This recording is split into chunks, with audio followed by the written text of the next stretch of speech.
ठियोग और ठियोग के इर्द गिर्द के इलाकों में, जिसमें कुसुमटी भी शामिल है, पीने के पानी की बहुत किल्लत है। और इस किल्लत को देखते हुए 1 तारीख को, जो जुलाई की थी, हमने शिमला जल प्रबंधन निगम लिमिटेड के प्रबंधन पक्ष को नोटिस दिया। और नोटिस में हमने बात बहुत साफ और स्पष्ट कह दी थी, लिख दी थी कि अगर आप अगले 20 दिनों के अंदर थरमटी टैंक से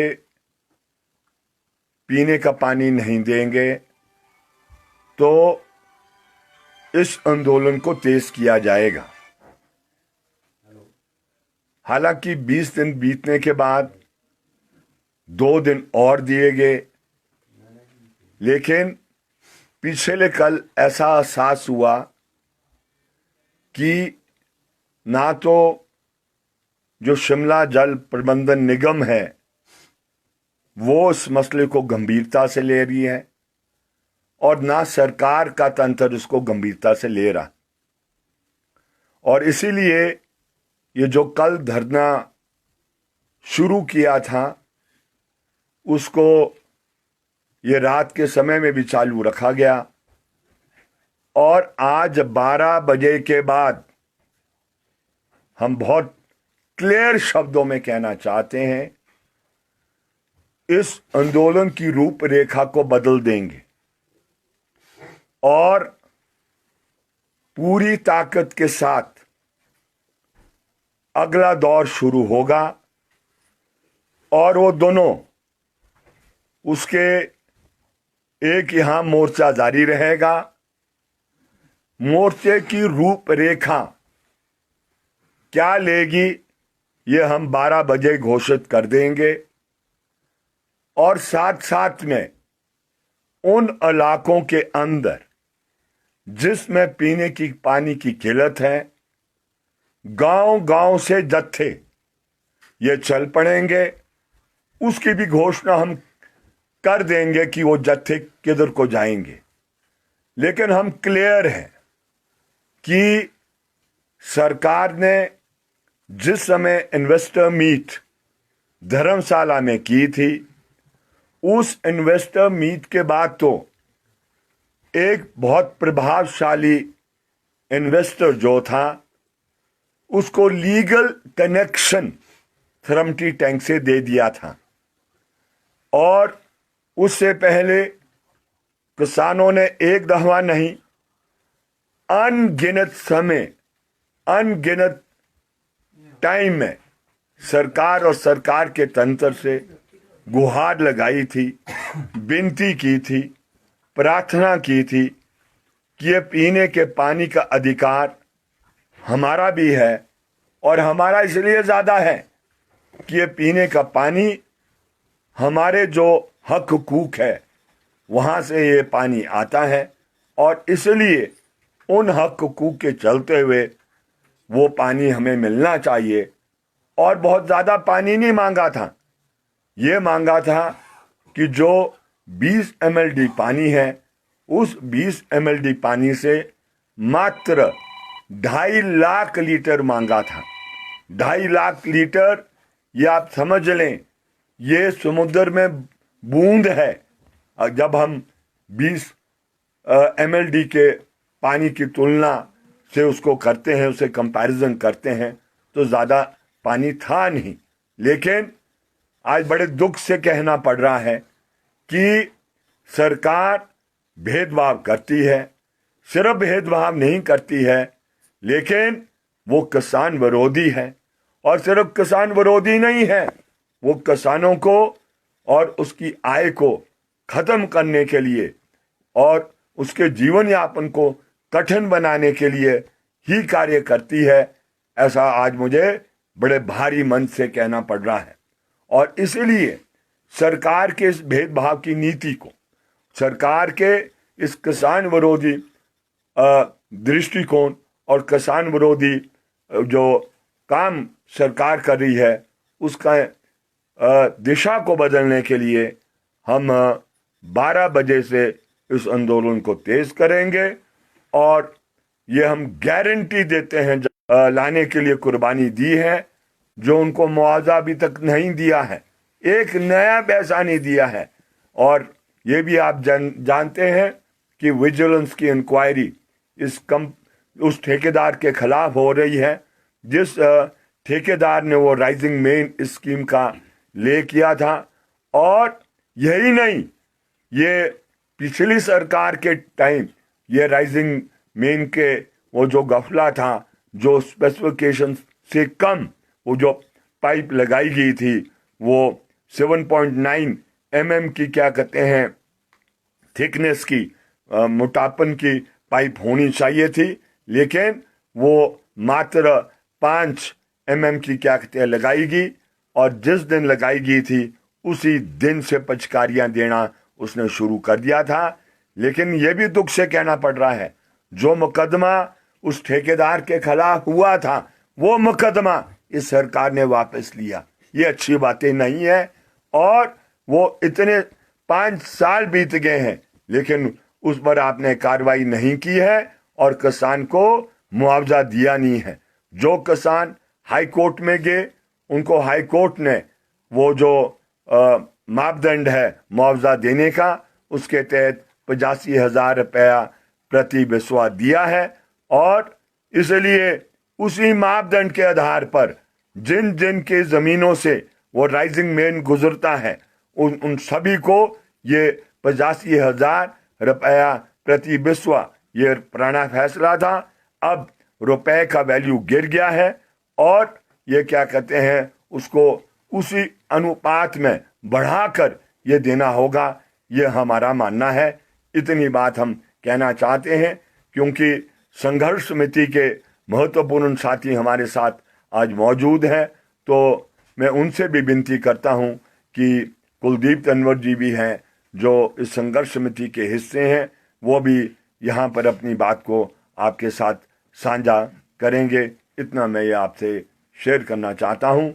और आप आए हैं, मैं आपका बहुत बहुत शुक्रगुजार करना चाहता हूँ क्योंकि ये मैं जानता हूँ कि ये आंदोलन बहुत कठिन घड़ी से अब गुजरने वाला है, लेकिन आपकी मदद के ज़रिए ये संदेशा लोगों तक पहुँचेगा और इस लड़ाई को लोगों की ताकत के साथ, लोगों की भागीदारी के साथ आसान बनाया जाएगा। आपका बहुत बहुत शुक्रिया, बहुत बहुत धन्यवाद। सिंघा जी, आपसे ये जानना चाहेंगे कि जब से ये कंपनी आई है क्या उसके बाद ही ये समस्याएं लोगों को आई है? क्या ये कंपनी जो है गंभीर नहीं? क्योंकि आप भी पिछले 24 घंटे से धरने पर हैं, कोई यहाँ पर जो मैनेजिंग डायरेक्टर है वो भी बातचीत के लिए यहाँ पर नहीं पहुंचे। देखिए, मैं ऐसा लांछन लगाना नहीं चाहता हूँ। ये सरकार और कंपनी को मिलके ये देखना है, लेकिन आपके सामने सारी बातें हैं।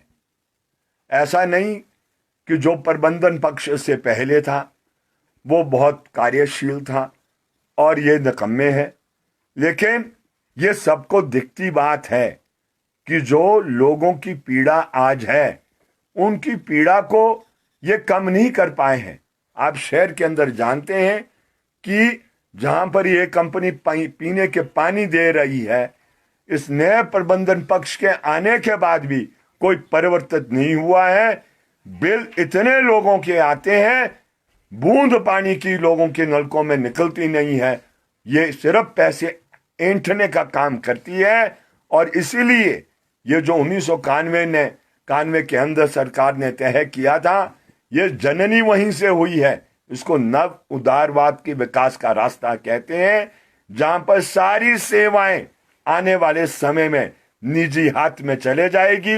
वो चाहे पीने का पानी है, वो चाहे बिजली है, वो चाहे शिक्षा है, वो चाहे स्वास्थ्य है या अन्य और सेवा है, ये एक एक करके सारी जाने वाली है। ये लोगों के हाथ में नहीं रहने वाली। अब सारी सेवाएं इसलिए नहीं दी जाएगी कि अच्छा जीवन यापन चलाना है, ये सेवाएं उन कंपनियों को इसलिए दी जाएगी, वो कंपनी कितना पैसा इंटेगी, कितना इकट्ठा करेगी, ये सारा दृष्टिकोण ये बनने वाला है, बन रहा है, अमीर को अमीर और गरीब को गरीब बनाने का है।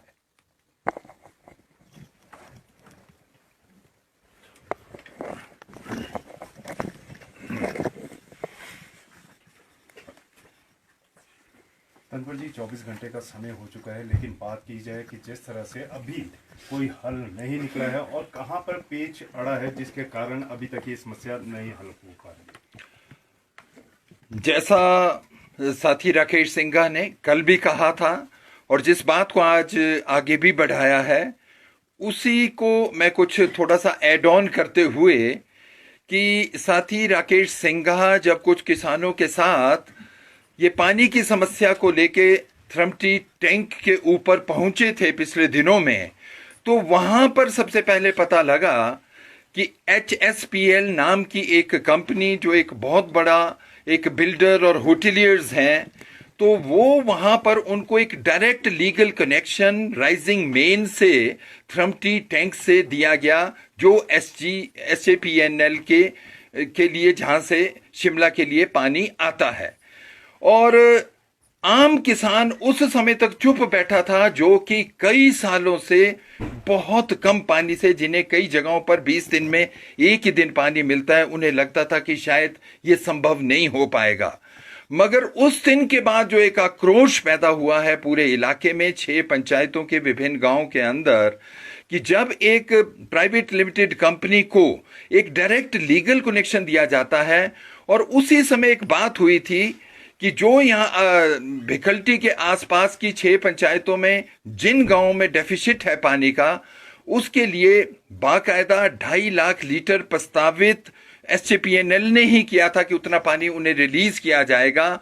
उसके लिए फंड्स का भी प्रोविजन किया गया था, उसके लिए टेंडर फ्लोट हो गया था, काम अवार्ड हो गया था, पाइप्स खरीद लिए थे। मगर जो यहाँ पर जो मैनेजमेंट है, बोर्ड ऑफ डायरेक्टर है इस कंपनी की, उन्होंने उसे निरस्त कर दिया और उस लीगल कनेक्शन को, जो केवल प्राइवेट कंपनी के लिए था, उसको कंटिन्यू किया, पर वो आम आदमी को पता नहीं था। तो जिस समय ये 1991 के बाद जो नव उदारवाद रास्ते पे जो हमारे देश की आर्थिकी इस समय जिस उसके तहत धीरे धीरे पहले ये पब्लिक सेक्टर में और फिर इसे प्राइवेट लिमिटेड कंपनी की दिशा में भी ले जाया जाएगा। और आज भी हमें देखते हैं कि शिमला शहर के अंदर नाम तो दिया जा रहा है कि 24/7 पानी दिया जाएगा, मगर इसके साथ और पानी को किस तरीके से धीरे धीरे महंगा किया जा रहा है, आम आदमी इससे यहां पर भी त्रस्त है। और वो पानी जहां से ये शुरू हुआ है, हमारी जो धमांदरी पंचायत है, जो एक सेंज का इलाका है, वहां से जिन लोगों के उसके साथ जमीनें लगी थी, खेत लगे थे, जो हमारे प्राकृतिक संसाधनों के ऊपर राइट्स की बात है, जो भारत सरकार की विभिन्न विभागों की जल, जंगल और जमीन से संबंधित नीतियां हैं, उसमें जो पहला चार्ज है, पहला राइट्स है, वो फ्रिंज ड्वेलर के ऊपर होगा, वहां पे आसपास रहने वाले लोगों का होगा। वो क्योंकि उस इकोसिस्टम का हिस्सा होता है, उनको और कहीं से भी वो संसाधन नहीं मिल सकते। तो उन लोगों को आज वंचित करते हुए, उस पानी को बाहर ले जाते हुए और साथ में प्राइवेट कंपनी को ये पानी देते हुए, जो ये कुप्रबंधन पहले ये जो IPH जल शक्ति विभाग है उनका रहा, और जब SJPNL ने भी जिस तरह का भेदभाव किया है, इसलिए ये जो आंदोलन है, जिस स्तर के ऊपर ये शुरुआत हुआ है, हम बहुत वहां के जो आम किसान है, वहां की संघर्ष समिति है, हम ठियो के विधायक साथी राकेश सिंघा के बहुत धन्यवादी हैं, जिन्होंने इसमें एक इनिशिएशन लिया और इस मुद्दे को अब इस स्तर के ऊपर कि जिस समय तक यहां पानी नहीं मिलेगा, यह आंदोलन जारी रहेगा और समय समय के ऊपर इसकी जो रूपरेखा है वो बदलती रहेगी। और आज भी 12 बजे के बाद अगर इसके ऊपर कोई अभी ठोस निर्णय मैनेजमेंट नहीं लेती है और हिमाचल सरकार नहीं लेती है, तो इस आंदोलन की जो रूपरेखा है वो 12 बजे के बाद उस समय तक जारी रहेगी, जिस समय तक लोगों को पीने का पानी उपलब्ध नहीं कराया जाएगा। तो तनवर जी, ये कहा जाए कि रसूखदारों को वहां से पानी मुहैया करवाया जा रहा है, और बात की जाए जिस तरह से आपने 6 पंचायतों की बात की, तो वहां पे आम जनता को इससे किया जा रहा है कि उनको पानी ना मिल सके। इसी में सर कि कितने जो पंचायत है वो इससे प्रभावित है और या कितनी जो पॉपुलेशन है जिनको पानी नहीं मिल रहा है। यस यस बहुत। इसमें जो 6 पंचायतें हैं उसके अंदर जो गांव आते हैं उसमें लगभग 8,000 के करीब की जनसंख्या है। उस इलाके में आपको पता है कि पूरे भारतवर्ष दुनिया का जो टूरिस्ट आता है उस एरिया में जाता है। जो फ्लोटिंग पॉपुलेशन है ऑन एन एवरेज 3,000 है, वैसे कई बार तो 5-5 हजार कुफरी से लेके और महासू पीक तक वहां पर होती है जिन्हें पानी की जरूरत होती है। उसके अलावा जो वहां पर स्कूल में बच्चे पढ़ने आते हैं और जो वहां पर सरकारी ऑफिसेज हैं उनको कुल मिलाकर कोई 11,000 की जनसंख्या है जिसे पानी की जरूरत है। ये जल शक्ति विभाग ने इसमें जो एक अनुमान निकाला है और जो एक एस्टिमेशन दिया है, लगभग 9 लाख लीटर की प्रतिदिन पानी की आवश्यकता है। और अभी जो डिफरेंट सोर्सेस से उनके पास पानी है वो केवल 2,53,000 लीटर ही पानी उपलब्ध है। और उसमें भी वहां पर आम आदमी का, हम गलू से लेकर के अगर बिखल्टी तक जाते हैं तो ये लगता है कि जल शक्ति विभाग उस पानी का भी जो डिस्ट्रीब्यूशन है वो वहां पर जो बड़े रसूखदार लोग हैं, प्रभावशाली व्यक्ति है, उनको मल्टीपल कनेक्शंस दे करके और आम ग्रामीण जो गरीब लोग हैं और उसमें भी जो दूर दराज के एक जो लोग हैं और खास उस स्तर पर जहां पर पानी नहीं पहुंच पाता उनको 20-20 दिनों तक पानी नहीं मिलता। आम आदमी वहां पर 1,000 लीटर की टंकी 600 से 800 रुपया ले करके एक सप्ताह में पीने के लिए पानी का इस्तेमाल करता है। लोगों ने अपने पैसे से मनरेगा से कुछ छोटे मोटे टैंक्स बनाए हैं अपने पशु के लिए या अपने घर में बाकी चीजों के पानी के इस्तेमाल के लिए। शायद ही ऐसा लगता है कि हिमाचल में इतना डेफिसिट पानी के लिए कोई भी हमारा इलाका नहीं होगा। और ये जो सरकार की, जल शक्ति विभाग की, SJPNL की और हिमाचल सरकार की भेदपूर्ण रवैया है, विशेष रूप से जो किसानों के साथ, आम गरीब किसानों के साथ, दूर दराज के इलाकों के साथ, और दूसरी तरफ जो रसूखदार लोग हैं, प्रभावशाली व्यक्ति है, उनके लिए सरकार out of way legal connection दे सकती है राइजिंग मेन से, जो एक क्रिमिनल एक्ट है जिसका एक इस समय ये जो पानी के लिए संघर्ष समिति बनी है उसका पुरजोर विरोध करते हुए इस आंदोलन को जारी रखे हुए है। माना ये जाए कि ये अनिश्चितकालीन समय के लिए धरना जारी रहेगा जब तक कोई इस पर हल नहीं निकलता। केवल धरना नहीं, समय समय के ऊपर जैसी जरूरत पड़ी इसमें थर्मटी टैंक से लेकर के और जो जहां से ये पानी का ये शुरुआत होती है माहीपुल सेंट से लेकर के, इस आंदोलन को वहां तक भी ले जाया जाएगा और वो रूपरेखा कि सरकार इसके ऊपर तुरंत फौरी तौर पर कोई एक्शन ले। जानते हैं कि ठियोग और ठियोग के इर्द गिर्द के इलाकों में थर्मटी टैंक से पीने का पानी नहीं देंगे तो इस आंदोलन को तेज किया जाएगा। हालांकि 20 दिन बीतने के बाद 2 दिन और दिए गए, लेकिन पिछले कल ऐसा एहसास हुआ कि ना तो जो शिमला जल प्रबंधन निगम है वो इस मसले को गंभीरता से ले रही है और ना सरकार का तंत्र इसको गंभीरता से ले रहा।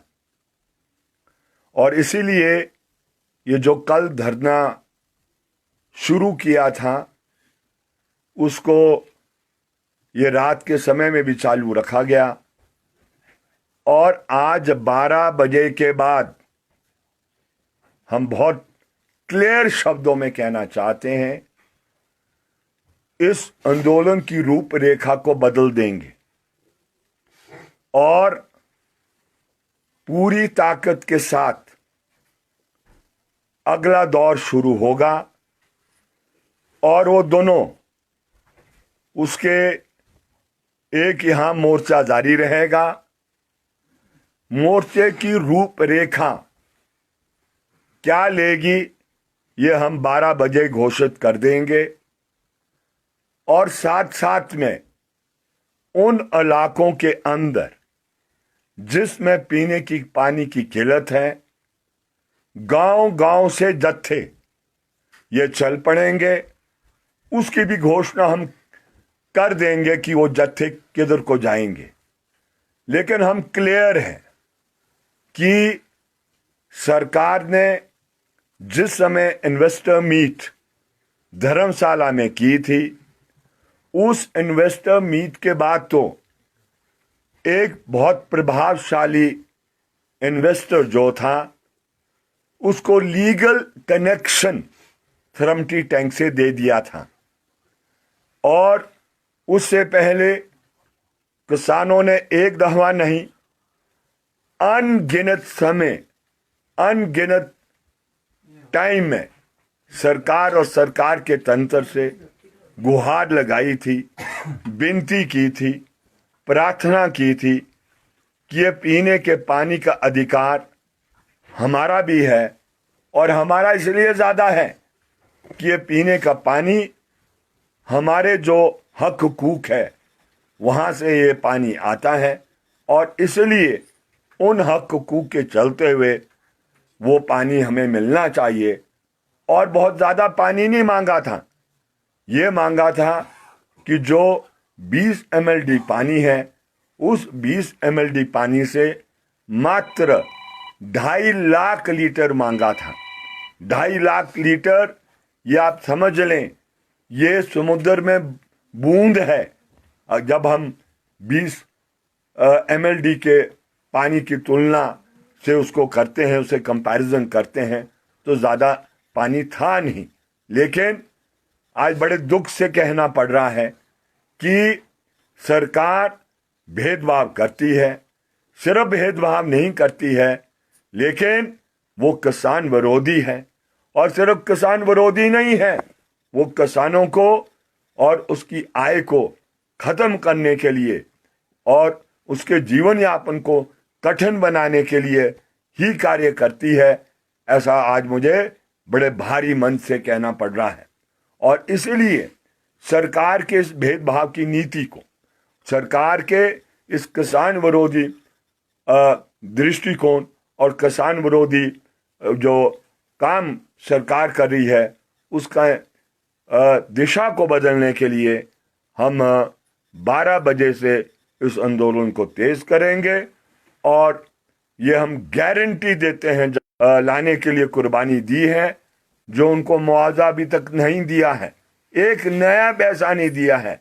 और ये भी आप जानते हैं कि विजिलेंस की इंक्वायरी उस ठेकेदार के खिलाफ हो रही है, जिस ठेकेदार ने वो राइजिंग मेन स्कीम का ले किया था। और यही नहीं, ये पिछली सरकार के टाइम ये राइजिंग मेन के वो जो गफला था, जो स्पेसिफिकेशन से कम वो जो पाइप लगाई गई थी, वो 7.9 mm की क्या कहते हैं थिकनेस की मोटापन की पाइप होनी चाहिए थी, लेकिन वो मात्र 5 mm की क्या कहते हैं लगाएगी। और जिस दिन लगाई गई थी उसी दिन से पिचकारियां देना उसने शुरू कर दिया था। लेकिन यह भी दुख से कहना पड़ रहा है, जो मुकदमा उस ठेकेदार के खिलाफ हुआ था, वो मुकदमा इस सरकार ने वापस लिया। ये अच्छी बातें नहीं है। और वो इतने 5 साल बीत गए हैं, लेकिन उस पर आपने कार्रवाई नहीं की है और किसान को मुआवजा दिया नहीं है। जो किसान हाई कोर्ट में गए, उनको हाई कोर्ट ने वो जो मापदंड है मुआवजा देने का, उसके तहत 85,000 रुपया प्रति बिस्वा दिया है। और इसलिए उसी मापदंड के आधार पर जिन जिन के जमीनों से वो राइजिंग मेन गुजरता है, उन सभी को ये 85,000 रुपया प्रति बिस्वा, ये पुराना फैसला था। अब रुपए का वैल्यू गिर गया है और ये क्या कहते हैं, उसको उसी अनुपात में बढ़ाकर ये देना होगा, ये हमारा मानना है। इतनी बात हम कहना चाहते हैं, क्योंकि संघर्ष समिति के महत्वपूर्ण साथी हमारे साथ आज मौजूद हैं। तो मैं उनसे भी विनती करता हूं कि कुलदीप तंवर जी भी हैं, जो इस संघर्ष समिति के हिस्से हैं, वो भी यहाँ पर अपनी बात को आपके साथ साझा करेंगे। इतना मैं ये आपसे शेयर करना चाहता हूँ। और आप आए हैं, मैं आपका बहुत बहुत शुक्रगुजार करना चाहता हूं, क्योंकि ये मैं जानता हूं कि ये आंदोलन बहुत कठिन घड़ी से अब गुजरने वाला है, लेकिन आपकी मदद के जरिए ये संदेशा लोगों तक पहुंचेगा और इस लड़ाई को लोगों की ताकत के साथ, लोगों की भागीदारी के साथ आसान बनाया जाएगा। आपका बहुत बहुत शुक्रिया, बहुत बहुत धन्यवाद। सिंघा जी, आपसे ये जानना चाहेंगे कि जब से ये कंपनी आई है, क्या उसके बाद ही ये समस्याएं लोगों को आई है? क्या ये कंपनी जो है गंभीर नहीं? क्योंकि आप भी पिछले 24 घंटे से धरने पर हैं, कोई यहाँ पर जो मैनेजिंग डायरेक्टर है वो भी बातचीत के लिए यहाँ पर नहीं पहुंचे। देखिए, मैं ऐसा लांछन लगाना नहीं चाहता हूं। ये सरकार और कंपनी को मिलके ये देखना है, लेकिन आपके सामने सारी बातें हैं। ऐसा नहीं कि जो प्रबंधन पक्ष से पहले था वो बहुत कार्यशील था और ये निकम्मे है, लेकिन ये सबको दिखती बात है कि जो लोगों की पीड़ा आज है, उनकी पीड़ा को ये कम नहीं कर पाए हैं। आप शहर के अंदर जानते हैं कि जहां पर ये कंपनी पीने के पानी दे रही है, इस नए प्रबंधन पक्ष के आने के बाद भी कोई परिवर्तन नहीं हुआ है। बिल इतने लोगों के आते हैं, बूंद पानी की लोगों के नलकों में निकलती नहीं है। ये सिर्फ पैसे ऐंठने का काम करती है, और इसीलिए ये जो 1991 के अंदर सरकार ने तय किया था, ये जननी वहीं से हुई है। इसको नव उदारवाद के विकास का रास्ता कहते हैं, जहां पर सारी सेवाएं आने वाले समय में निजी हाथ में चले जाएगी। वो चाहे पीने का पानी है, वो चाहे बिजली है, वो चाहे शिक्षा है, वो चाहे स्वास्थ्य है या अन्य और सेवा है, ये एक एक करके सारी जाने वाली है। ये लोगों के हाथ में नहीं रहने वाली। अब सारी सेवाएं इसलिए नहीं दी जाएगी कि अच्छा जीवन यापन चलाना है, ये सेवाएं उन कंपनियों को इसलिए दी जाएगी वो कंपनी कितना पैसा ऐंटेगी, कितना इकट्ठा करेगी। ये सारा दृष्टिकोण ये बनने वाला है, बन रहा है। अमीर को अमीर और गरीब को गरीब बनाने का है।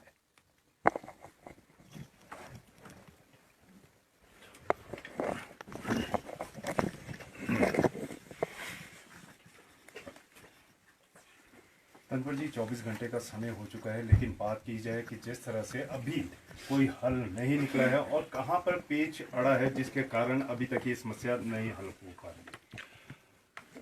जैसा साथी राकेश सिंघा ने कल भी कहा था और जिस बात को आज आगे भी बढ़ाया है, उसी को मैं कुछ थोड़ा सा ऐड ऑन करते हुए कि साथी राकेश सिंघा जब कुछ किसानों के साथ ये पानी की समस्या को लेके थ्रमटी टैंक के ऊपर पहुंचे थे पिछले दिनों में, तो वहां पर सबसे पहले पता लगा कि HSPL नाम की एक कंपनी, जो एक बहुत बड़ा एक बिल्डर और होटलियर्स हैं, तो वो वहां पर उनको एक direct legal connection rising main से थ्रमटी टैंक से दिया गया, जो SJPNL के लिए, जहां से शिमला के लिए पानी आता है। और आम किसान उस समय तक चुप बैठा था, जो कि कई सालों से बहुत कम पानी से, जिन्हें कई जगहों पर 20 दिन में एक ही दिन पानी मिलता है, उन्हें लगता था कि शायद ये संभव नहीं हो पाएगा। मगर उस दिन के बाद जो एक आक्रोश पैदा हुआ है पूरे इलाके में, 6 पंचायतों के विभिन्न गांवों के अंदर, कि जब एक प्राइवेट लिमिटेड कंपनी को एक डायरेक्ट लीगल कनेक्शन दिया जाता है, और उसी समय एक बात हुई थी कि जो यहाँ भिखल्टी के आसपास की 6 पंचायतों में जिन गांवों में डेफिसिट है पानी का, उसके लिए बाकायदा 2.5 लाख लीटर प्रस्तावित SJPNL ने ही किया था कि उतना पानी उन्हें रिलीज किया जाएगा। उसके लिए फंड्स का भी प्रोविजन किया गया था, उसके लिए टेंडर फ्लोट हो गया था, काम अवार्ड हो गया था, पाइप्स खरीद लिए थे। मगर जो यहाँ पर जो मैनेजमेंट है, बोर्ड ऑफ डायरेक्टर है इस कंपनी की, उन्होंने उसे निरस्त कर दिया और उस लीगल कनेक्शन को, जो केवल प्राइवेट कंपनी के लिए था, उसको कंटिन्यू किया, पर वो आम आदमी को पता नहीं था।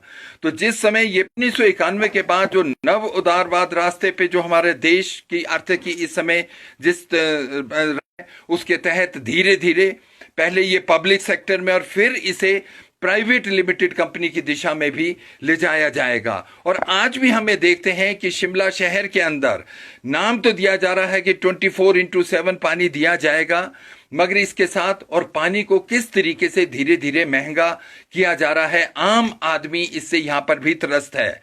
और वो पानी जहां से ये शुरू हुआ है, हमारी जो धमांदरी पंचायत है, जो एक सेंज का इलाका है, वहां से जिन लोगों के उसके साथ जमीनें लगी थी, खेत लगे थे, जो हमारे प्राकृतिक संसाधनों के ऊपर राइट्स की बात है, जो भारत सरकार की विभिन्न विभागों की जल, जंगल और जमीन से संबंधित नीतियां हैं, उसमें जो पहला चार्ज है, पहला राइट्स है, वो फ्रिंज ड्वेलर के ऊपर होगा, वहां पे आसपास रहने वाले लोगों का होगा। वो क्योंकि उस इकोसिस्टम का हिस्सा होता है, उनको और कहीं से भी वो संसाधन नहीं मिल सकते।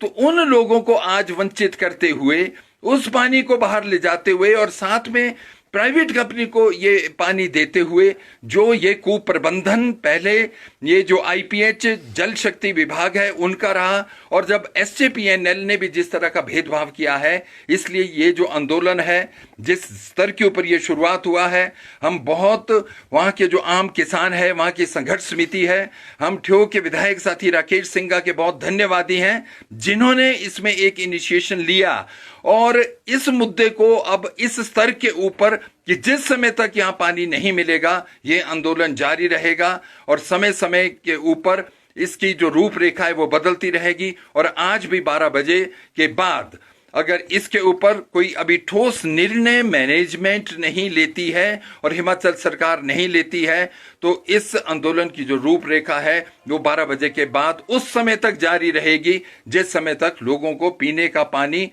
उपलब्ध नहीं कराया जाएगा। तो तनवर जी, ये कहा जाए कि रसूखदारों को वहां से पानी मुहैया करवाया जा रहा है, और बात की जाए जिस तरह से आपने 6 पंचायतों की बात की, तो वहां पे आम जनता को इससे किया जा रहा है कि उनको पानी ना मिल सके।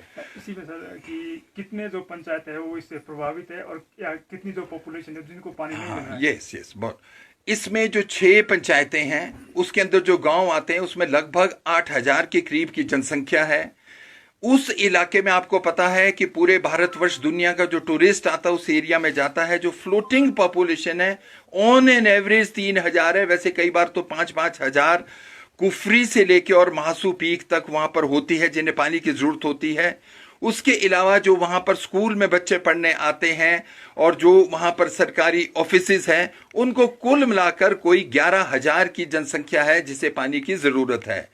ये जल शक्ति विभाग ने इसमें जो एक अनुमान निकाला है और जो एक एस्टिमेशन दिया है, लगभग 9 लाख लीटर की प्रतिदिन पानी की आवश्यकता है। और अभी जो डिफरेंट सोर्सेस से उनके पास पानी है, वो केवल 2,53,000 लीटर ही पानी उपलब्ध है। और उसमें भी वहां पर आम आदमी का, हम गलू से लेकर के अगर बिखल्टी तक जाते हैं तो ये लगता है कि जल शक्ति विभाग उस पानी का भी जो डिस्ट्रीब्यूशन है, वो वहां पर जो बड़े रसूखदार लोग हैं, प्रभावशाली व्यक्ति है, उनको मल्टीपल कनेक्शंस दे करके, और आम ग्रामीण जो गरीब लोग हैं, और उसमें भी जो दूर दराज के एक जो लोग हैं, और खास उस स्तर पर जहां पर पानी नहीं पहुंच पाता, उनको 20-20 दिनों तक पानी नहीं मिलता।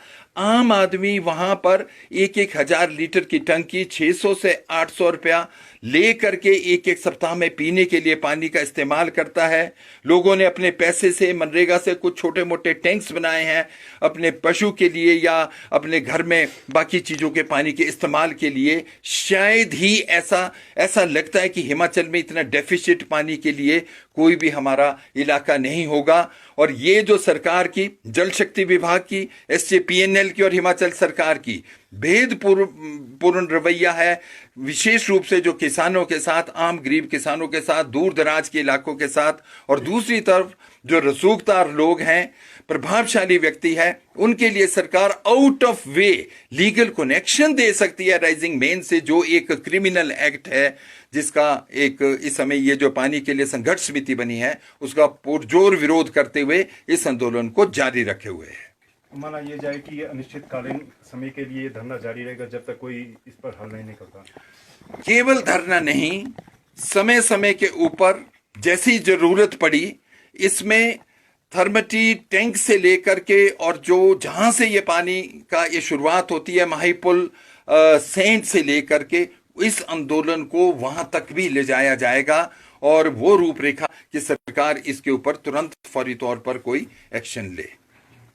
जानते हैं कि और आप देख रहे हैं कि दूसरे दिन भी इनका धरना जारी है। गरीबों की लूट नहीं चलेगी, नहीं चलेगी, नहीं चलेगी। अमीरों को छूट, किसानों की लूट नहीं चलेगी, नहीं चलेगी, नहीं चलेगी। किसानों को पीने का पानी तुमको देना होगा, देना होगा, देना होगा। एमपी के टैंक से पीने का पानी तुमको देना होगा, देना होगा, देना होगा। किसानों को पीने का पानी तुमको देना होगा, देना होगा, देना होगा। ये आनाकानी नहीं चलेगी, नहीं चलेगी, नहीं चलेगी। ये धोखाधड़ी नहीं चलेगी, नहीं चलेगी, नहीं चलेगी। पीने का पानी तुमको देना होगा, देना होगा, देना होगा। एमपी के टैंक से पीने का पानी तुमको देना होगा, देना होगा, देना होगा। भेदभाव की नीतियाँ नहीं चलेगी, नहीं चलेगी, नहीं चलेगी। ये भेदभाव की नीतियाँ नहीं चलेगी।